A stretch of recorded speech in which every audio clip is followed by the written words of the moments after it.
Esse é o anime mais caótico que você não entendeu. Recentemente eu vi um vídeo de uma pessoa falando que não conseguiu entender Dorohedoro. E eu entendo essa pessoa. Quando você assistir Dorohedoro, parece que nada ali tá fazendo sentido. A violência, o humor, a magia, os personagens estranhos. E o mundo lá no anime é completamente sujo, mas isso é porque as pessoas são sujas. Dorohedoro não é um anime que vai falar sobre heróis e vilões, é um anime que vai falar sobre sobreviventes. Cada personagem lá já fez uma atrocidade, mas eles são tão carismáticos que o anime meio que te força a gostar deles. Ser forçado a gostar de gente horrível, rapaz, é complicado, hein?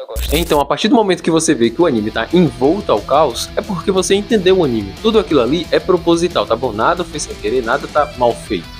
Esse ano, 2026, a gente vai ter a segunda temporada de Dorohedoro. Finalmente, né? Depois de muito tempo, eu nem lembro quantos anos faz, mas comenta aí.